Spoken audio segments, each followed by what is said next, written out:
Yeah, I used to live up in Reston, Virginia for a long time. Moved down Sure. to Jacksonville here about 5 years ago. And but anyways, thanks for joining, Michael. Anyone else did I miss? It looks like I got everybody, I think. All right, so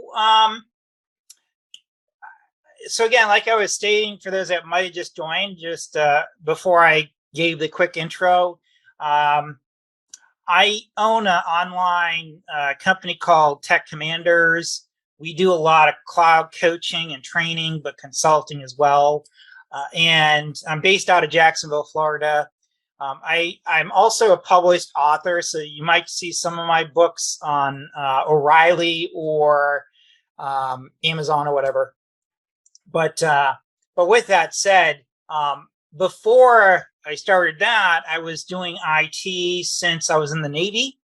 I was literally the first to do HP Unix on an aircraft carrier. We had our own little 10 base T network, and that was back in the 90s when that was actually a thing.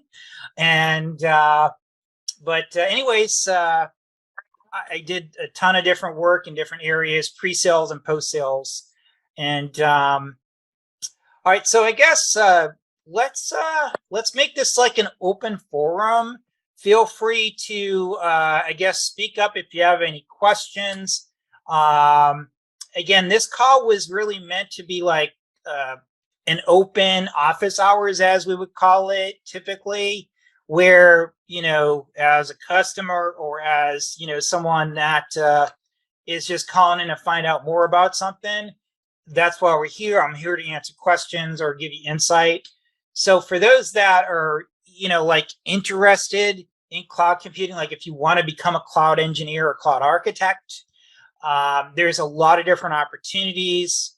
I know one or two you had mentioned that you're doing like storage, for example, or ERP, for example. And I just want to be clear. Just be aware that my background before I got into cloud back in 2010 or 11, and then I had some stints working for EMC and VMware as well, and also Brocade. So I did a ton of work in the networking and storage networking area as well, and Unix before that. But to get into cloud, if you're in IT now, is not going to be a big deal. In a lot of cases, it's going to take a little bit of preparation, and I'll go through a few things, and again, if anyone has questions or, and also too, if for those that are interested, before I forget, I'm happy to give everybody access for free to my site as well. So you could take some of the courses on cloud architecture or cloud engineering or AWS or Google, for example. The one area that I avoid, just because I just don't enjoy it, is actually Microsoft Azure. I don't really, for me, get into that for a couple reasons.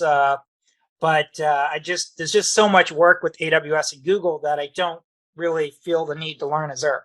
So that's the one area I probably won't help you much with. But the other area too, and for those that are interested in, I think a week, is it 2 weeks maybe, the 14th or something like that?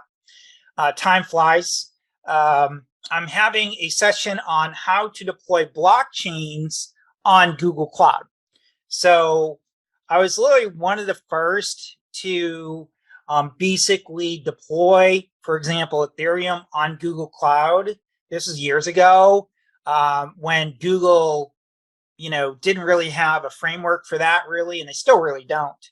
But anyways, so as far as discussions, just feel free. It's open. But I want to just talk a minute because again, I didn't really put together. Again, I put this call together more for like questions and answers than like presentation. I've done also too. Coming up is a Google Cloud 101 course as well. Check the Meetup schedule for that. That's online and free.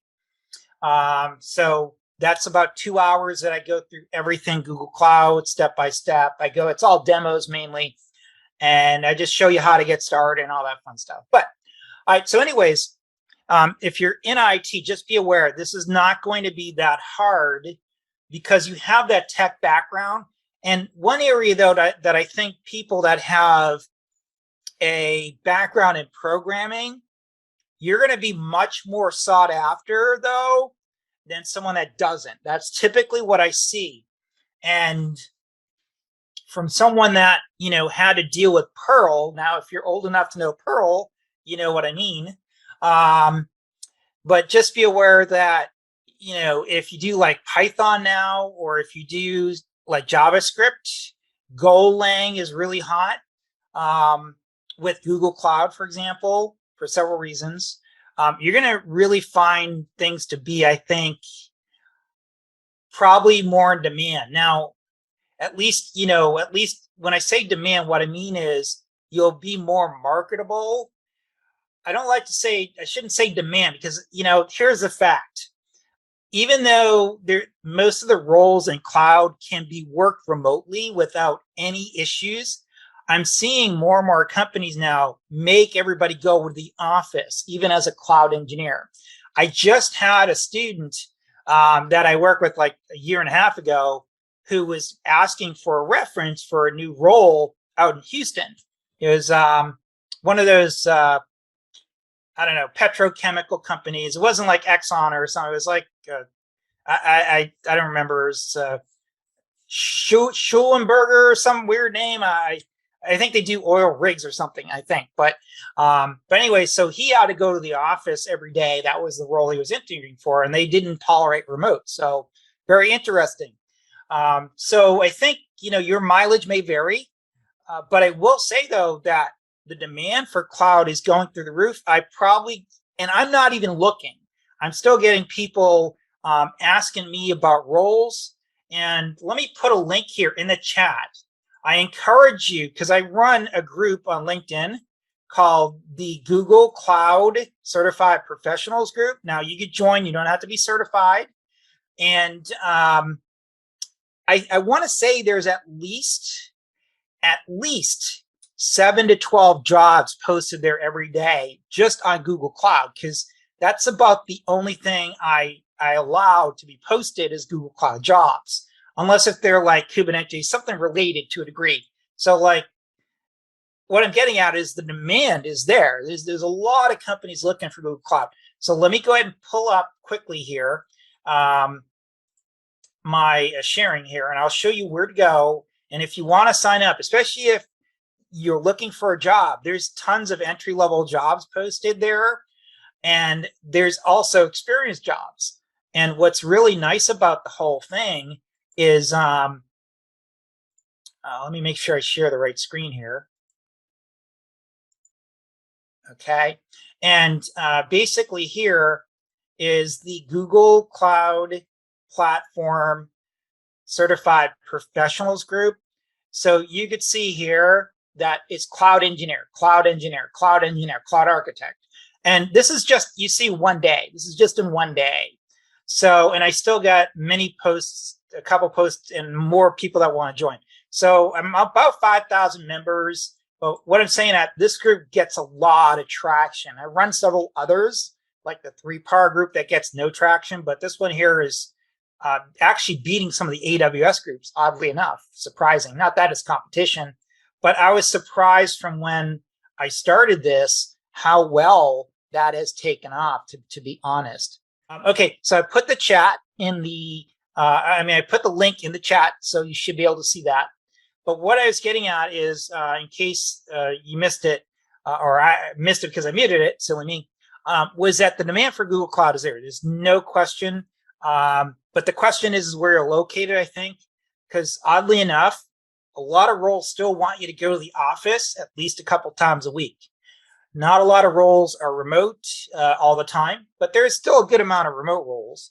One of the things I do, for example, when I'm coaching someone or if I'm teaching a class, is we'll go through like LinkedIn and talk about jobs. Like I like one of the other things I did on YouTube, I think one of them, where I went through like 10 cloud roles and I sort of walked through how to pick out a good cloud role and not a not so good cloud role. But anyways, I hope that answered some of your questions. Now, another area before I open it up to everyone that I want to just touch on quickly was Google Cloud is really on par with AWS in a lot of areas now. And what I mean is everything from like infrastructure to services. In a lot of areas, Google Cloud either beats or exceeds AWS in numbers and capabilities.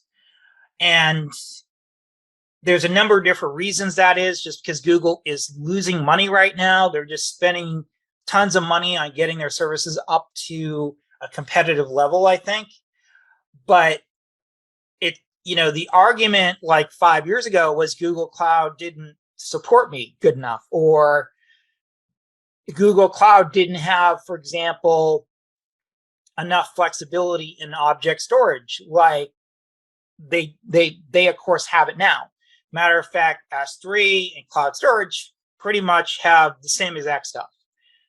So as far as features, right? So that's the thing to be aware of. Now, I also heard one more question, and it looked like maybe 2 or 3 of you were focused on pre-sales at one time or are now.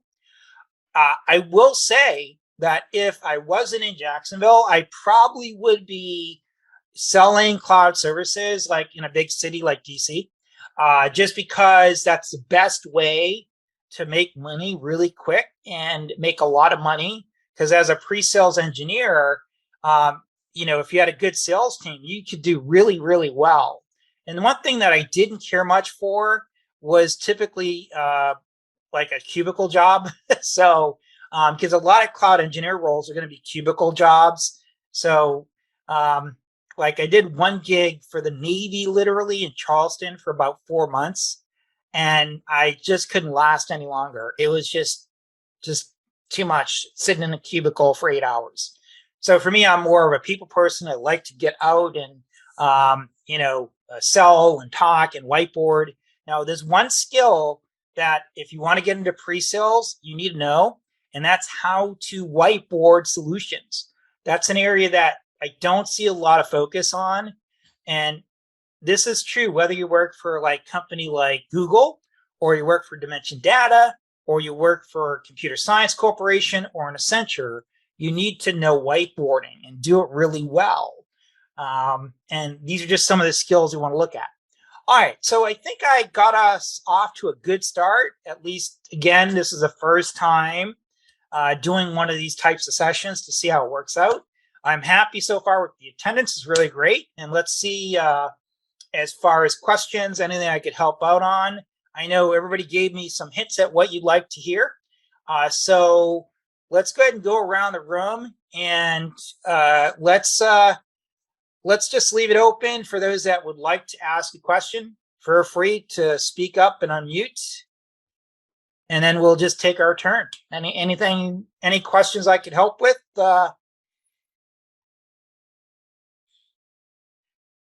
Great. Miriam?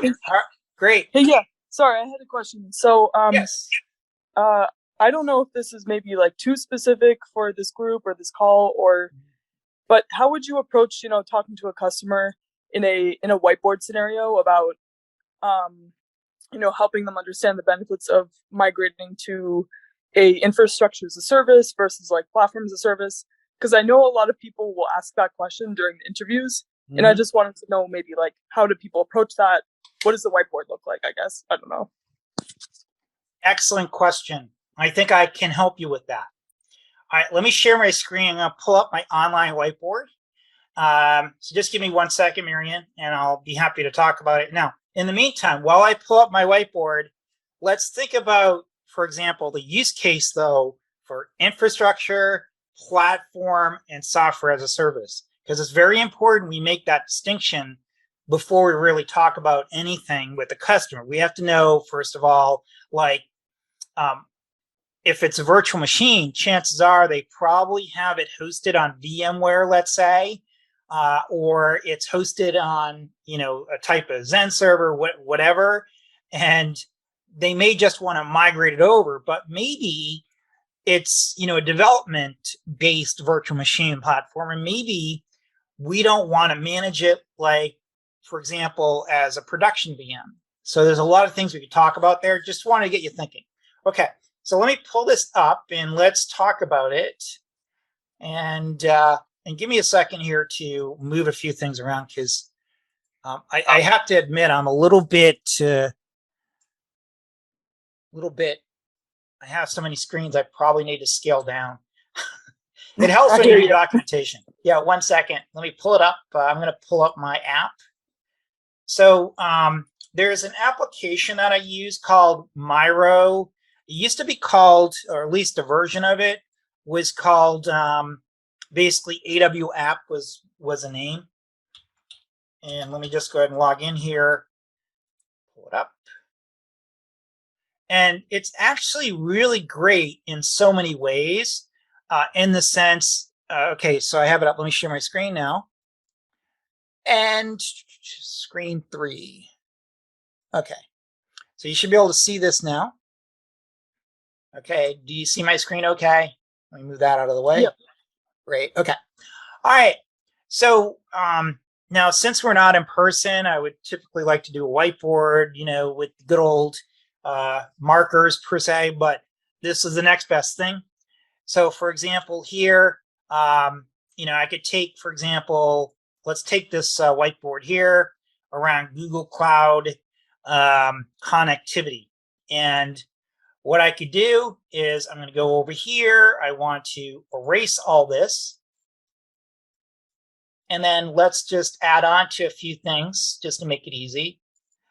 And basically, let's think about the question. So Marian is asking, for example, and correct me if I didn't state this close or anything, but you're asking about how do I approach a question that is asking about how do I migrate a customer, or why should a customer choose Google Cloud if they want to migrate VMs, for example, to from on-prem to Google Cloud. Is that close, or do you want to sort of correct that a little bit?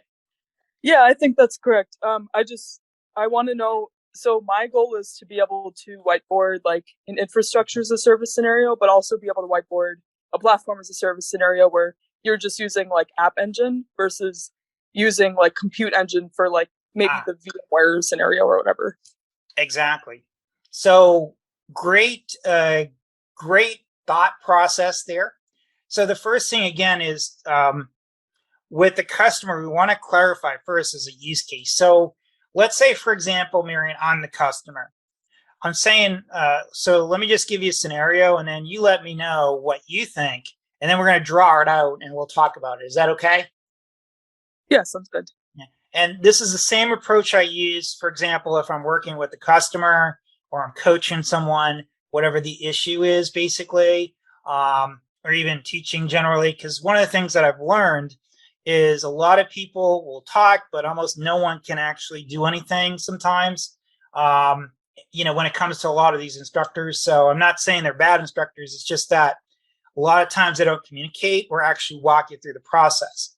So here's a challenge that I find a lot of folks that haven't been into pre-sale sort of run into. So let's just clarify first what a pre-sales architect and again, the terminology is sort of funny that companies use. Like I had one client, say they wanted a developer, when in reality they just wanted someone to sell cloud. They didn't need to have development experience. But anyways, so what I'm getting at is just be aware that sometimes if you're looking at a job, it says like pre-sales architect or cloud architect, it may not actually be what they're looking for. So that's why we have to really ask the right questions. But so if a customer says, Marian,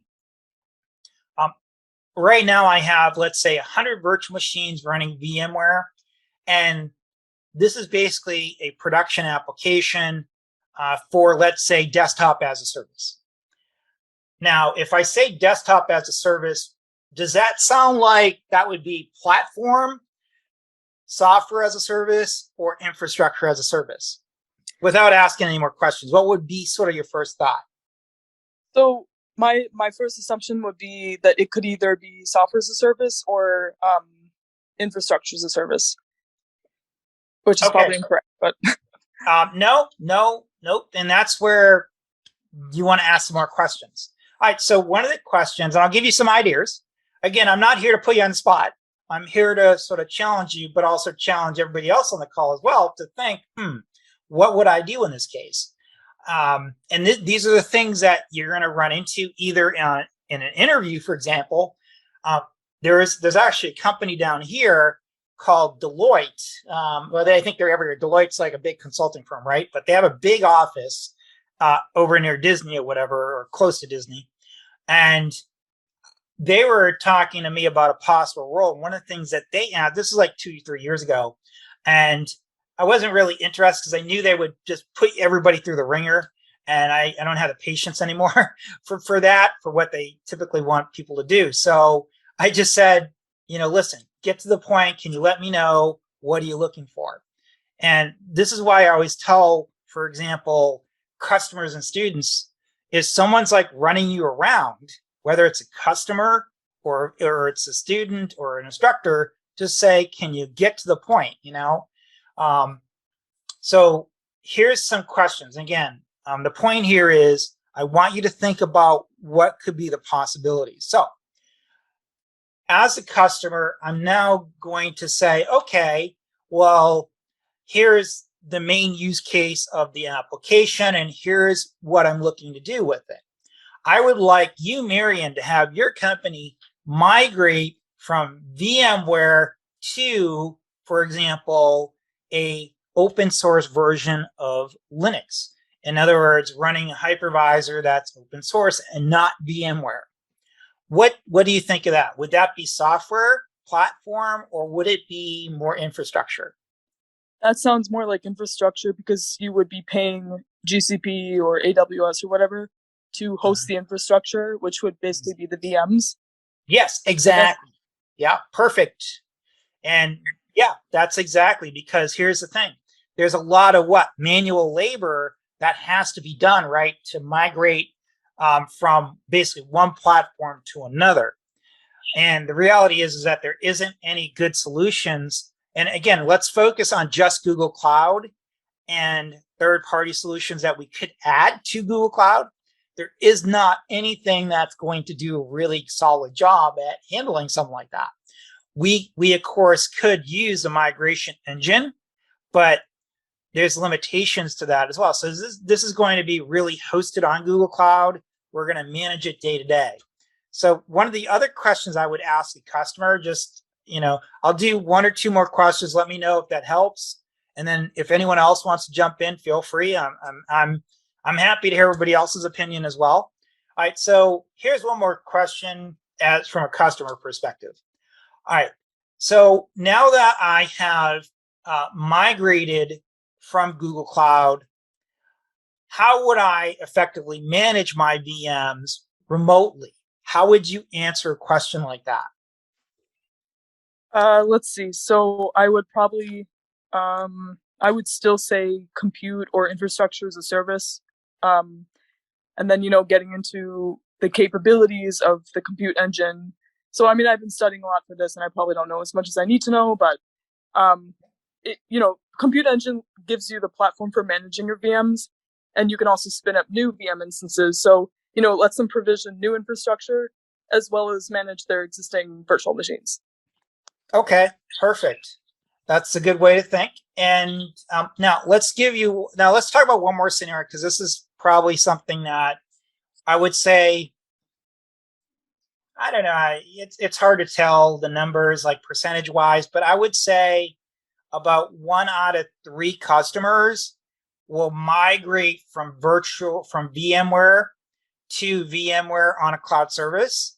Typically, if a customer has to not only migrate the platform it's hosted on, but also the hypervisor and the applications they have to report, there's a lot of work there, right? A lot of customers don't want, and for good reason too, do not want to have to deal with 18,000 variations of issues that could come up.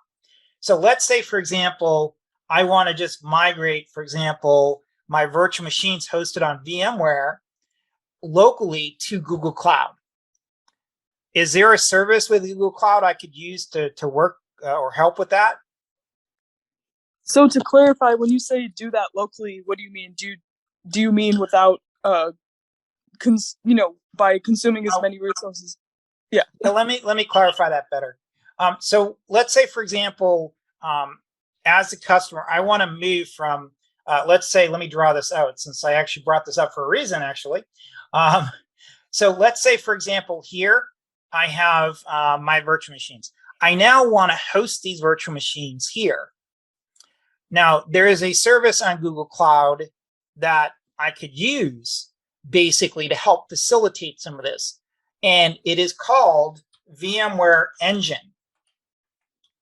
So, and this is actually basically a really good use case in some scenarios. So, for example, this service here allows us to basically set up everything from basically going almost from a unified perspective from on-prem to the cloud, but also lets us scale and also use third-party connectors, which is pretty common with VMware. So this is another capability that you might want to be aware of for the virtual machine solutions that are hosted on VMware. So just think about that. So this is just another way to shift. And this is exactly the way to say it, actually, lift and shift from on-prem to basically VMware, to a VMware service that's hosted on Google Cloud. So if you're familiar with AWS, we have basically VMware on AWS service on AWS. Same approach. And what's nice too is that the licensing is sort of integrated. So this is something to think about too. So if I use a service like this with Google Cloud, that also ups the ante from basically making a migration that could take, hundreds of hours or even more, depending on how large the environment is, to only a couple hours. If you meet and again, it's all about, right? It's all about meeting basically the requirements, all about meeting the prerequisites. But in general, as long as you have the right version and you're going to the right data centers hosted on Google Cloud, you're good to go. So this is, and again, this is the other thing too.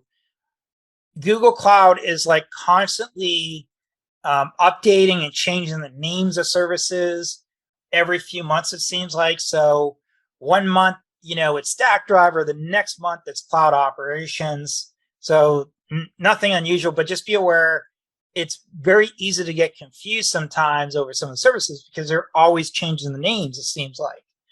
Okay, so from that process, Miriam, if I just want to do a one-to-one migration and the customer asks for VMware, you should bring up the option for VMware Engine, because what that does is it pretty much allows the customer to do a one-for-one migration. And that also lets the customer bring about, for example, connectors and other integration, such as like backups and all that we have to sort of configure after the fact if we deploy on a more one-to-one process that doesn't use VMware Engine. So it just allows the migration to be so much easier. And from a cost perspective, it's not even significant. So this is something we might want to talk to the customer about if they're talking about virtual machines. So make sure we know, is it VMware or is it not VMware? Now let's talk about platform as a service. Now, you had mentioned, how do I know, should I talk about platform or infrastructure or SaaS?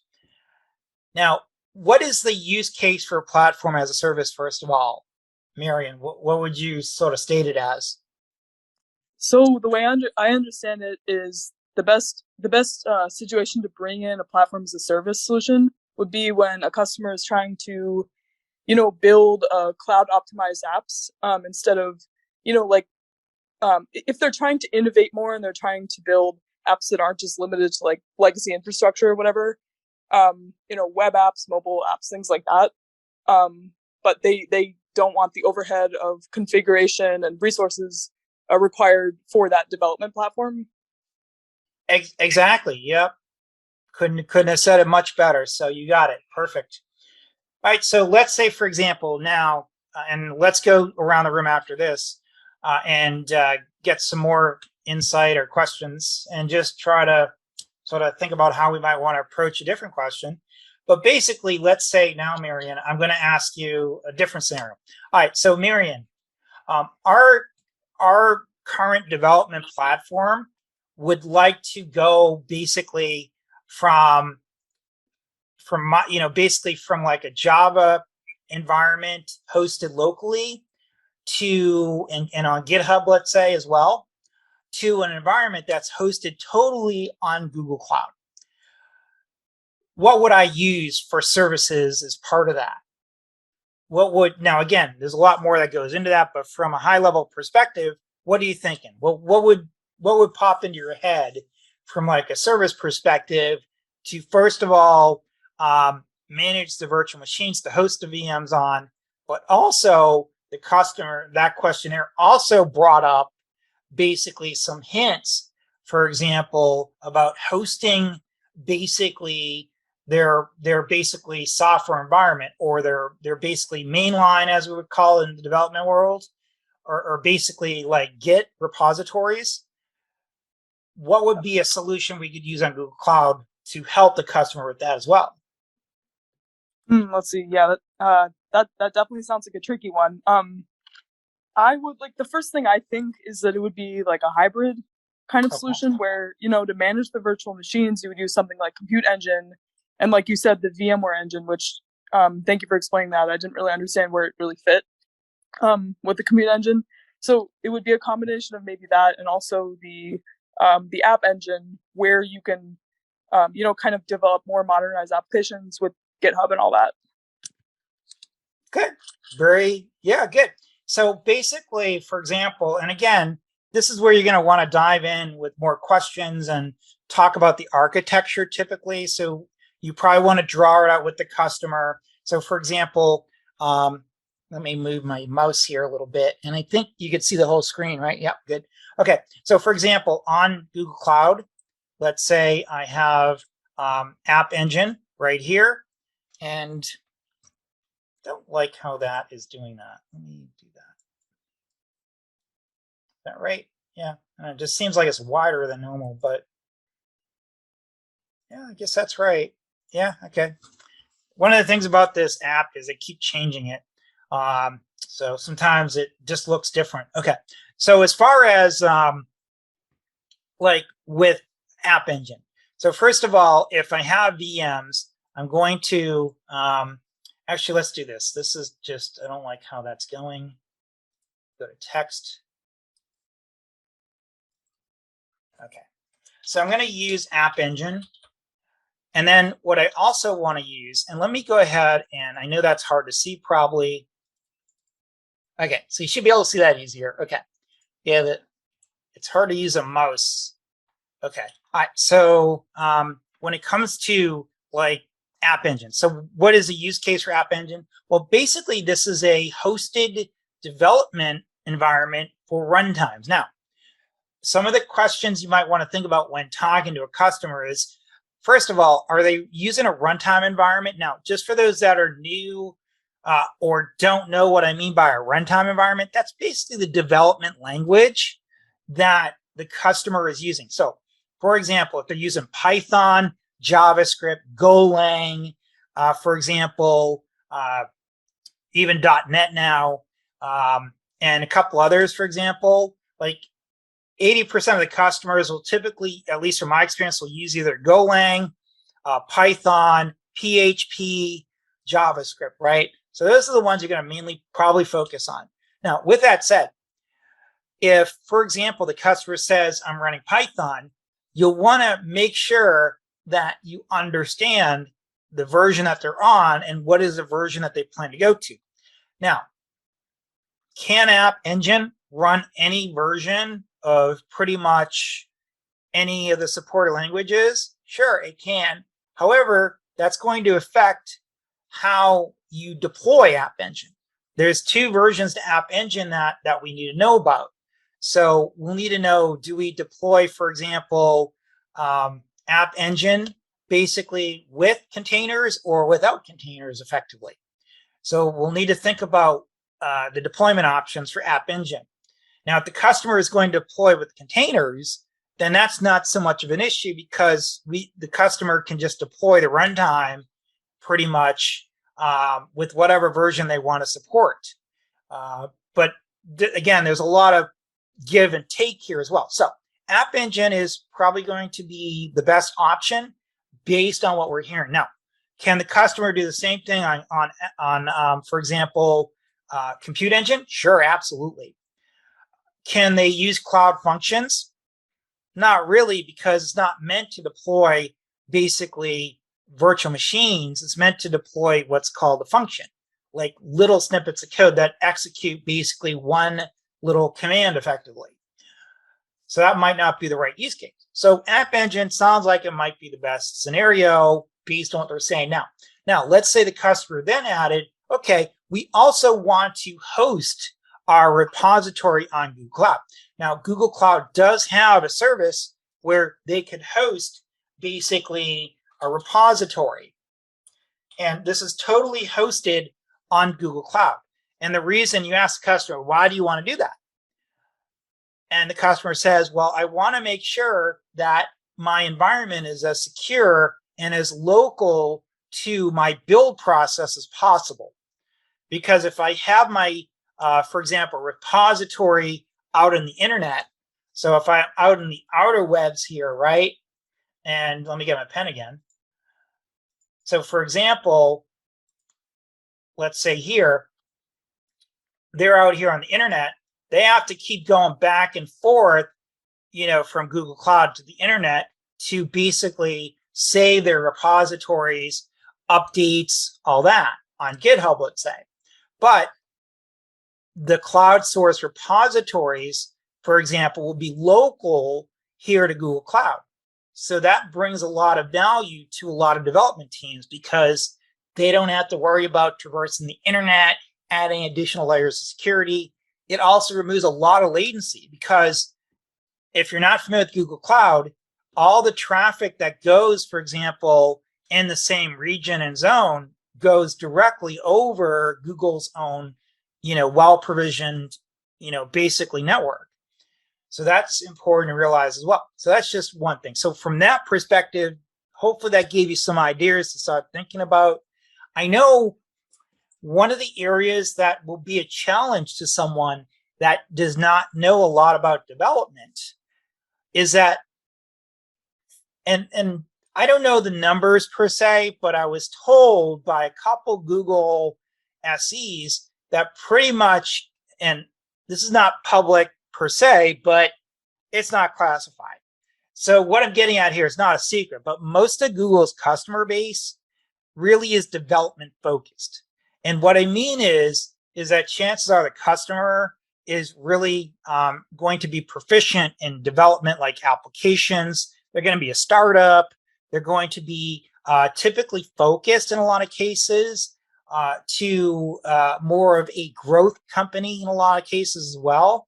And they're going to be basically building stuff. And that's where Google Cloud does really well in.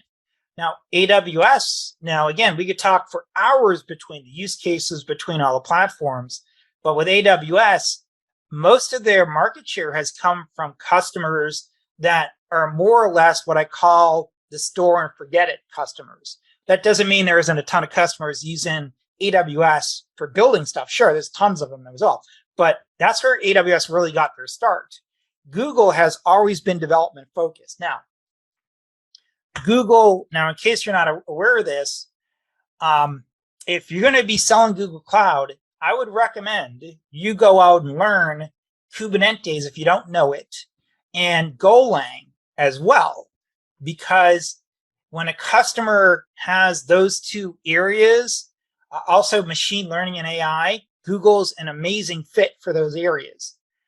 Now, if a customer, for example, is on the fence between AWS and Google, when it comes to if the customer is just looking to migrate something to infrastructure as a service, honestly, AWS can probably be a better fit in a lot of cases, depending on the technical aptitude of the administrators or the cloud architects, for example. again, that's just from what I have seen over the last 4 or 5 years of, being in several environments where we had numerous competitors and numerous opportunities go and, go here and there. So I guess the thought here is if you're working with the customer, you don't want to specify anything before you really understand their environment. Of course, I know that's common sense, but also think about it from this perspective. You should not specify anything in a cloud interview either if you're like new to a company, right? In other words, you should be asking the right questions. In other words, the interviewer, and I know that people find this hard to believe, but a lot of companies are not there. In other words, a lot of the interviewers that are technical are not there to help you get the job. They're actually there to help you not get the job. I know that sounds cruel, but that's really the truth.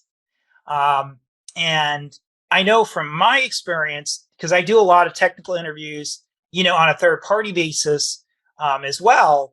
And I literally had customers tell me, ask as many questions and ask the hardest questions you can, and let me know why this guy or gal should not be the right fit.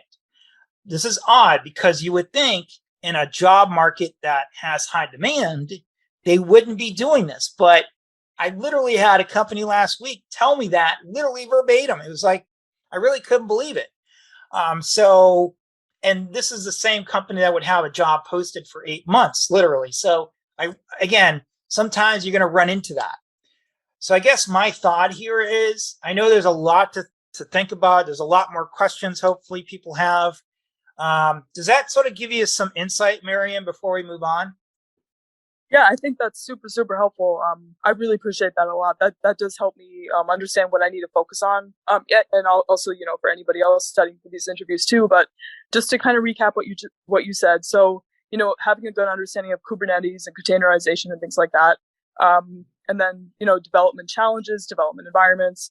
I myself am not a developer. I don't come from that background, but like if I understand the concepts, I can speak to them, and I assume that's probably what they're looking for. Yes. Okay. And then you mentioned a third thing called Golang. I'm not familiar with. Yes.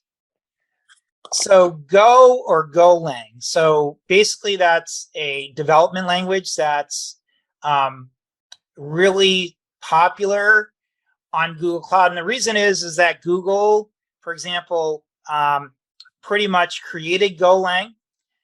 They were the ones that basically put it to open source.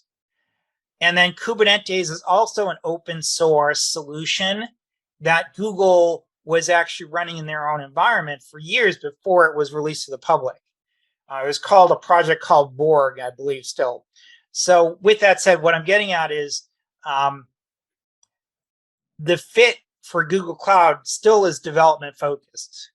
Now, are there possibilities that you don't have to know anything about development to sell Google Cloud? Sure, but I'm going to be honest, it's not something that I've seen any of the integrators or any of the Google Cloud partners. So like, for example, if you want to work for a Google Cloud partner, for example, that, you might work as like an architect for them, pre-selling solutions or support, maybe it's Rackspace, or maybe it's Divi, maybe it's Deloitte. Deloitte is a huge partner of Google Cloud. And again, this is just areas that they're going to test you on really heavily. Okay, so great. Anything else, Marianne? Yeah, I do have one more question. I'm sorry, I feel like I kind of hijacked like the meeting here with all the questions.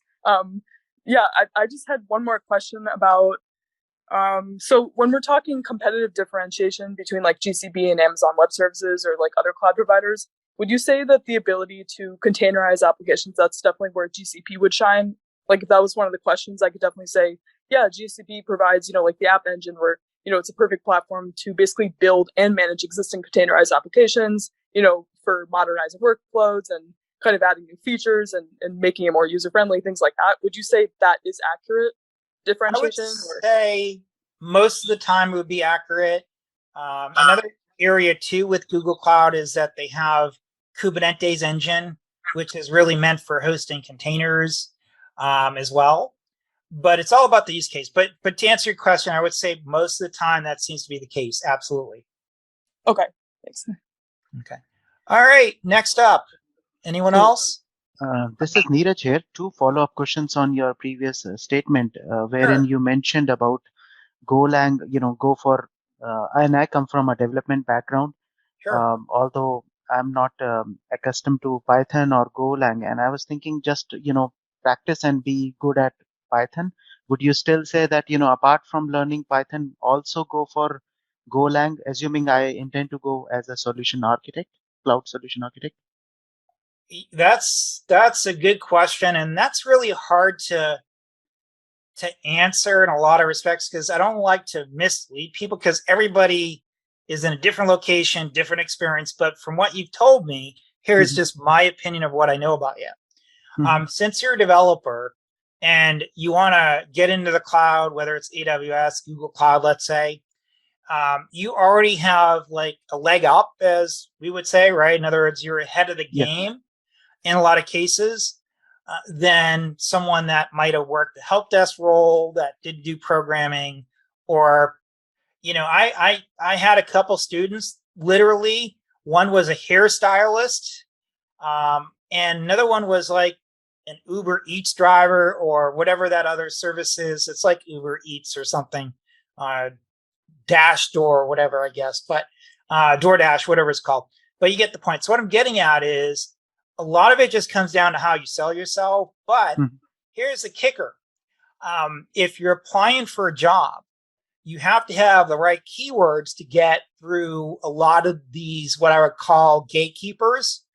So, for example, if you go on LinkedIn, you apply for a job, LinkedIn gives that recruiter or HR person sort of like what would be more of a, almost like it's similar like a credit report in the US.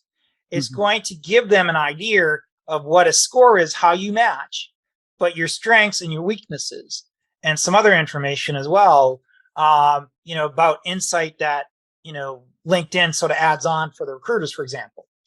But what I'm getting at is it would be very helpful, definitely, to know Kubernetes. You have to Yeah. know that pretty much on any platform now. Companies are containerizing like crazy. That's not stopping because the benefits outweigh the negatives. Now, curiosity, what was your background in programming? What languages did you mention that? Yeah, so I work on Barn ERP, and it has its own proprietary language, which is a 4GL, and it's kind of like close to, I would say, C programming language. Okay. Yeah, leaving aside the complexities of pointers and all that, but I have a fair, if I look at any code, I could make out, that, okay, what is this program really doing? Even though I may not have Sure. worked in that particular programming language. Okay. So to be honest, if you know C, C++, C sharp, those are more complex languages. For example, like Right. in programming, we have declarative languages, right? For example, and effectively, non-declarative. That's not the term that we would use. I forgot the top of my head, but it's all about, again, how things are enforced, how things are put together, how they run, how they're compiled. And if you understand C, man, you got a head start because I never cared much for C. I had trouble dealing with Perl a lot of the times. Mm. So you're going to have a head start. And to be honest, C is still out there. A lot of companies want to go from C and port over to a more portable language. So honestly, you got some skills. If you market yourself right, you're going to do really well. So that's just my opinion. Yeah. Yeah, I'm hoping for and my biggest fear is, since I have not worked in cloud, even though I have been working for last 20 years in IT, and I'm trying to, a lot of time end up playing devil's advocate, whereas like, okay, if a person has been working for last 5 years, 10 years in cloud, and he's being interviewed at Google or Amazon, why would they really give me that opportunity as a cloud solution architect where I have not worked much except for having a some certification in hand, and I'm confident, or I intend to do a lot of what do you say, self study to be able to crack the interviews. But would that be sufficient for any of these big companies to consider me? And that's my $1 million question, and kind of worry that how do I stand a chance compared to somebody who has been working in cloud for last probably 5 or 10 years? That's a great question. And I think too, a lot of it comes down to how you sell yourself is sort of the way to look at it. In other words, are you able to articulate your skills and here's the thing too, a lot of people don't do is you have to customize your resumes more and more. Even though the demand is higher right now, companies are really trying not to hire sometimes or make a hasty decision, I guess. Hmm. So because of that, you have to sell yourself a little bit harder. But if someone and so here's the thing, you have to get through the gatekeepers, but someone technical like me will say, holy moly, this guy knows C. And you know what? We're going to be porting from this legacy application.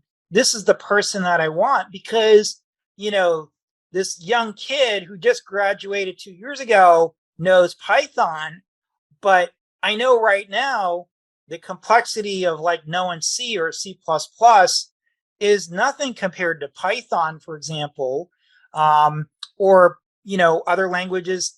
JavaScript. Yeah, Don't get me wrong, can be complex. A lot of things go wrong in JavaScript, right? We know that. right. So it's So what I'm getting at is you have to sell yourself first to the non-technical folks. But if once you get past that, someone technical like me will say, you know what?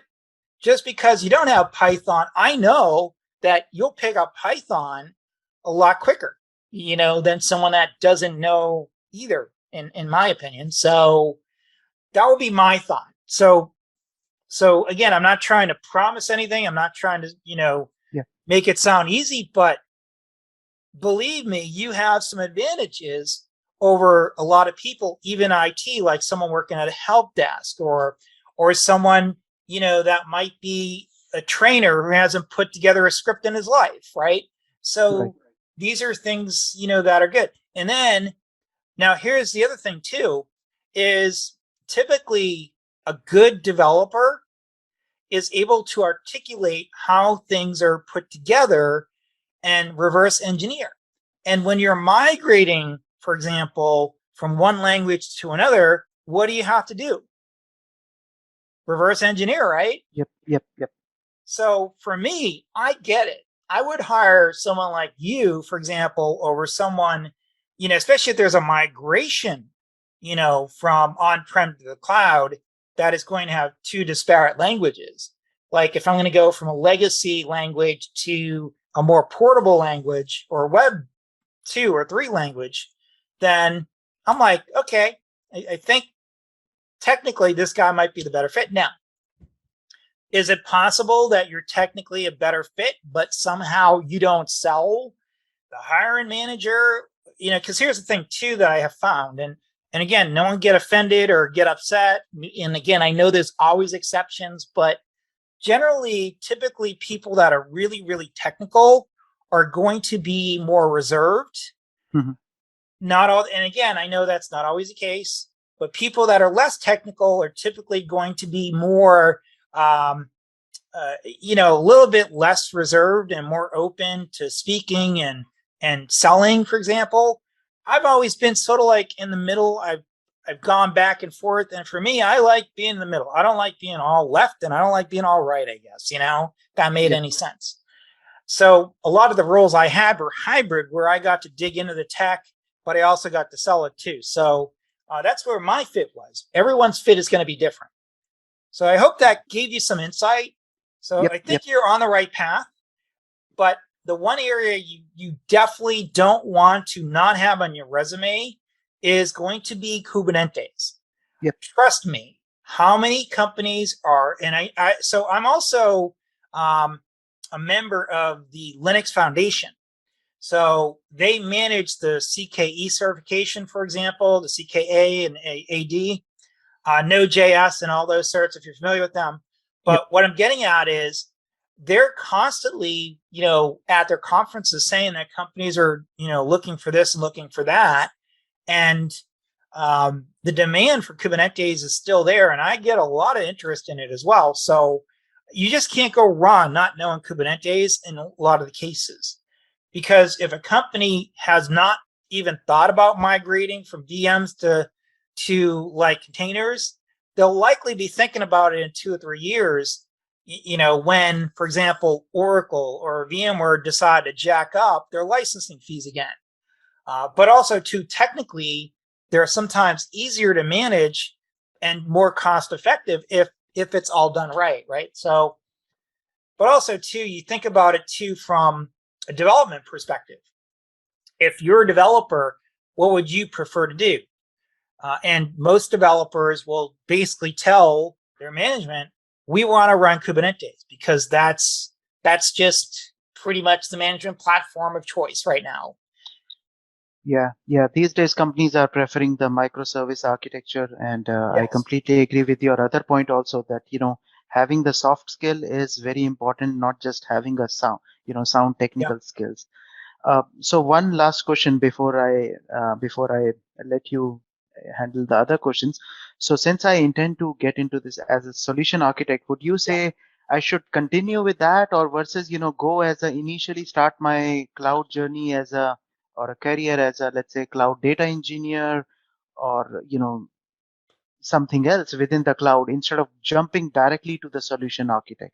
Would that be a better choice? I'm more leaning toward the solution architect, just because of the fact that there are so many things within the cloud. I'm like, I can't be master of becoming like a cloud networking because I don't have that networking background, and like, where does that the stop, right? So, and architect is more about the breadth rather than the depth. So that's where I was leaning towards.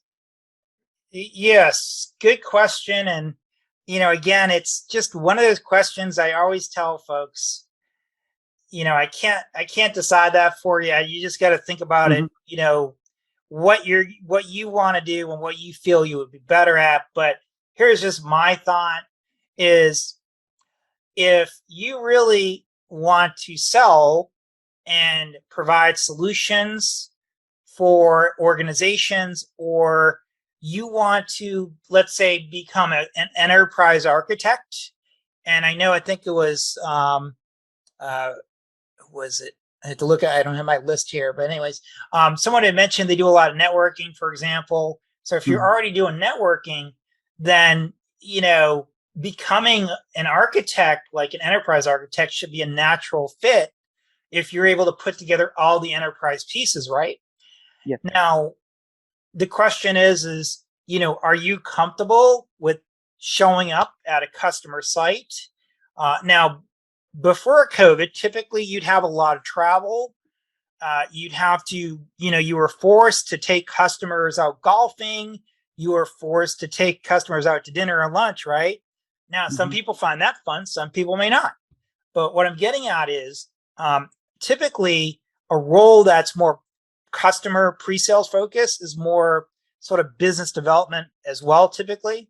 On the other Hmm. hand, an enterprise architect is more internal and less sort of social. And that might be a better route. So maybe looking at a big company where you could go in and, design, for example, SAP systems, and also at the same time understand how Oracle Cloud might fit in. That might be a natural fit for you because Oracle SAP, right? There's a lot of overlap there, at least at a high level, right? Right. Um, just some thoughts. Again, I'm not trying to put words in your mouth. I'm not trying to, say do that or this, but just think about what naturally is going to be best for you. What would you enjoy? Now, it does sort of matter though where you're located. Like if you're in DC, getting an architect role is really easy.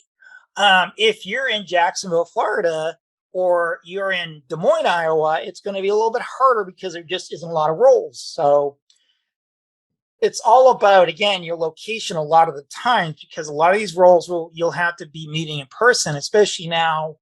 The COVID event should be done, but who knows, right? Hope that answers some of your questions. Yep, definitely. And based on your experience dealing with a solution architect, what is if you have to allocate a percentage in terms of travel, assuming there is no COVID, would you say that 20 to 30% Oh, is the fair number to say that that's what is involved in traveling? it all depends. So I'll give you an example, like a real life example in my case. So I was working, for example, for a company called Dimension Data about 4 years ago, 5 years ago, and I was doing mainly local travel in Florida, and Hmm. that would be once a week, and then maybe a webinar here and there, 1 or 2 times. On the other hand, I had another role with a vendor, for example, called it was Brocade at the time, and I was flying around every twice a week sometimes. So it just depends. Okay. And again, it's hard to answer that question, but these are the questions that you want to sort of ask right before you even interview to understand the role, right? Yep. So 25% is pretty average, though, I would say, from what I've seen. But it's hard to tell with, how companies are handling, all the events and restrictions on travel. Um, I know one company owner here locally that said he's not sending anyone on travel until until they remove all the mask restrictions. So some companies will require you to get vaccinated as well. So these are things that you have to consider too. But it all depends. Again, I wish I had a yes no answer, but I don't. Okay. All right, No, so I think you did it well. I mean, thank you. And I'll let you, take other questions from other folks. Thank you. yes, and folks, I have about another maybe 15 minutes before we'll have to cut it out for the night. But anyone else? Anything else we want to talk about? How I about have a David question. or Michael? Yes. Yeah, I have a question. Sure. So we've talked a lot about pre-sales. We talked a lot about getting into the field. You mentioned also, though, that a job that you didn't like, which was the cube job. And so what I'm fascinated with is a little bit more on that internal group. So I was curious, what were the actual tasks that you were doing at that 8-hour job as an engineer in cloud? And what were you doing? Was it coding? Were you using Terraform to build infrastructure? Were you debugging stuff? If you could just go and illuminate maybe that other kind of aspect that it doesn't get a lot of attention when it comes to getting a job in cloud. Yes. So, for example, like in a cloud engineer role, for example, like this role here had a lot of change control.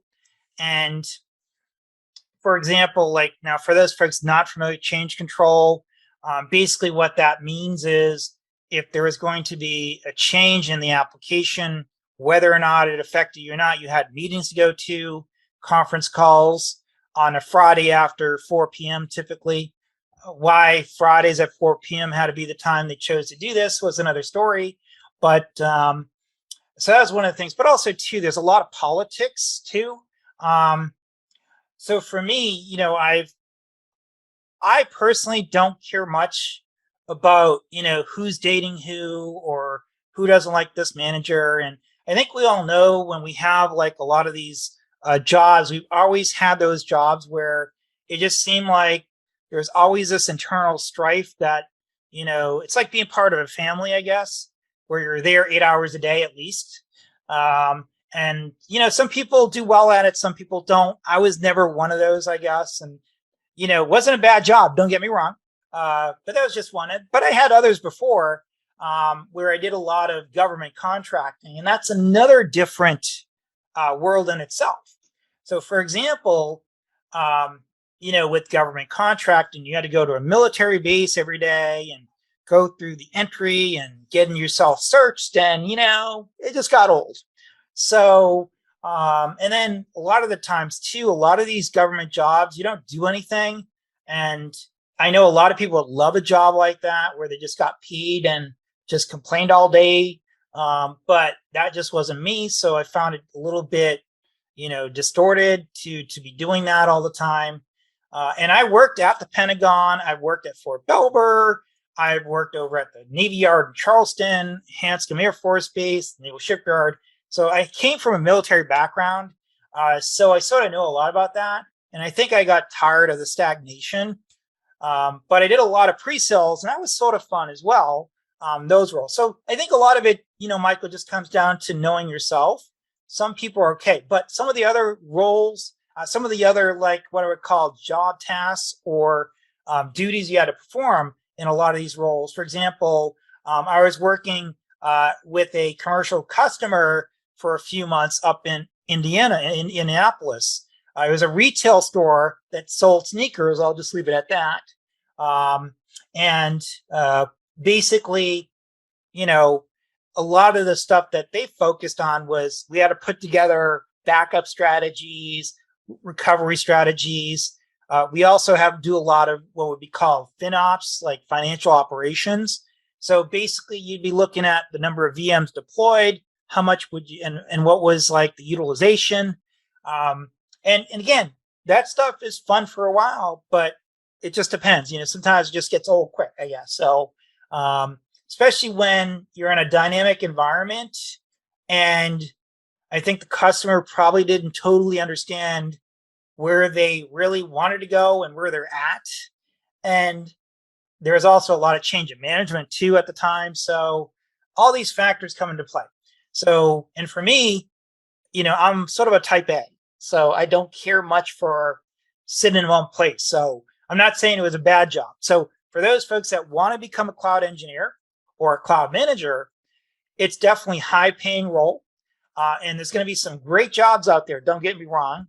I've had some opportunities that I almost bid at, but there is one reason or another I chose not to. And there's nothing wrong with that, right?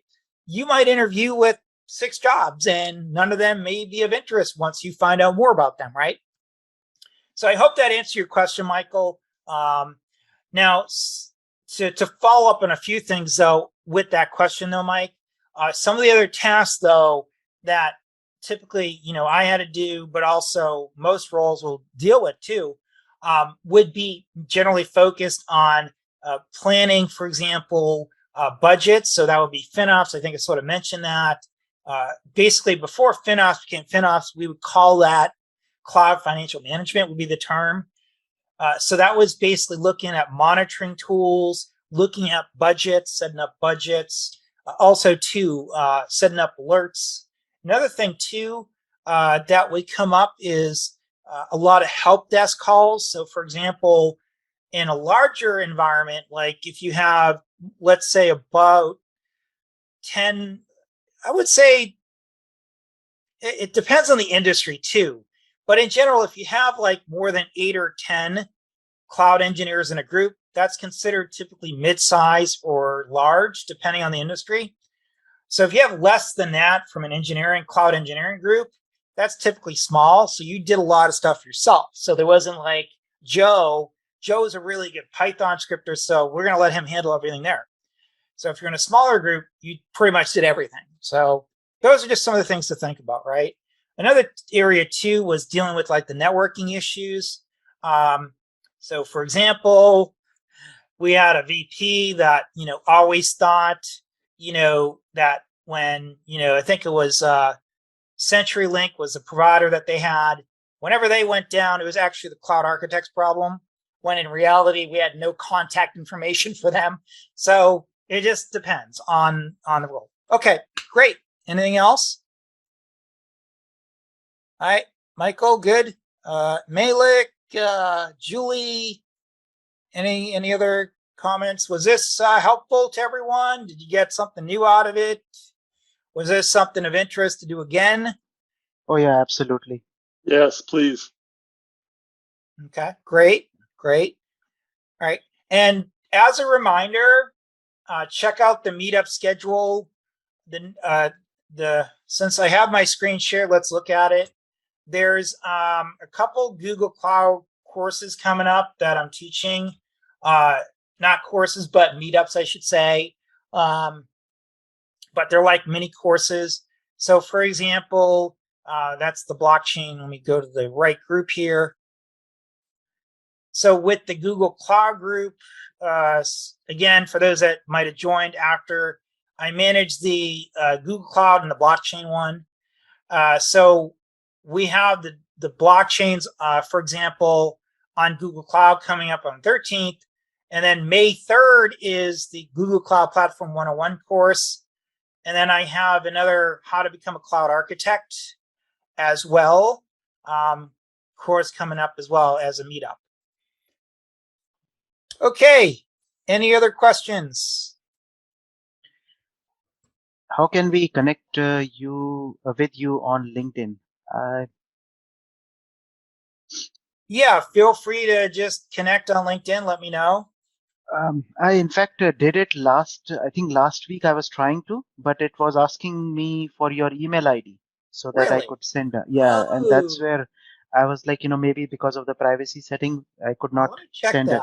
Yeah. I'll open that up. Let Okay. me do that now. I don't know why. So one thing that I was having issues with, and I don't know if that's because, I own my own company and I have people working with me now. I seem to get a lot of like, I don't know, like spam, I guess, like selling Right, me right. websites, selling me, you know, YouTube promotions, just like the dumbest stuff.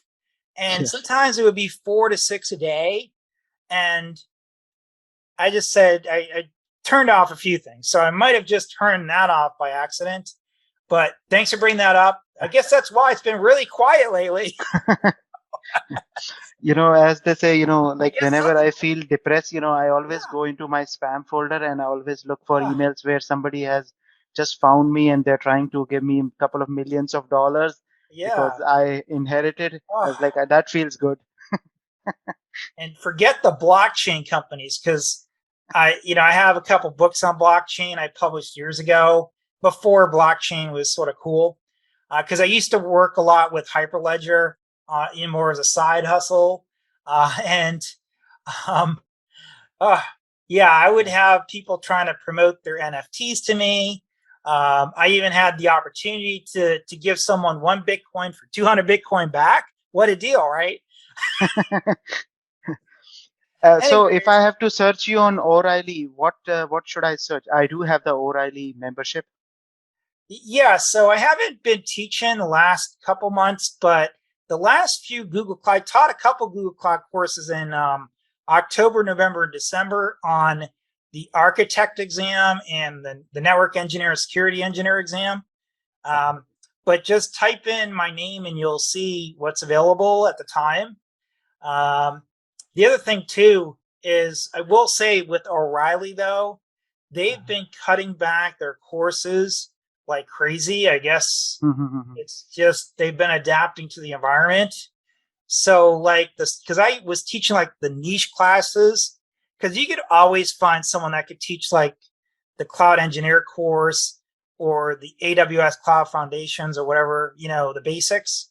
But like I was teaching the hard stuff like blockchain on AWS or Google Cloud blockchains, or my favorite was actually how to deploy Hyperledger on AWS, which was a treat in itself. And then I was teaching some of the blockchain courses. Because one of the things, I was actually one of the first to get on Dash. That was about 6 years ago. And I developed the course in cooperation with the blockchain company. So sort of knew a lot about that. So that's what got me on board O'Reilly, was because of my flexibility in that area with cloud and blockchain. So anyways, yeah, so feel free to sign up for any courses on O'Reilly that I'm teaching in the future. Be happy to see you. And then I do have some recordings there as well. I don't know, again, what's there now, but feel free to check it out. Also, too, for those that are interested, feel free to connect with me on LinkedIn. I will open it up here in a minute and turn off whatever I turned on. And if you want access to my platform for free, I'm happy to give that to you. Just let me know.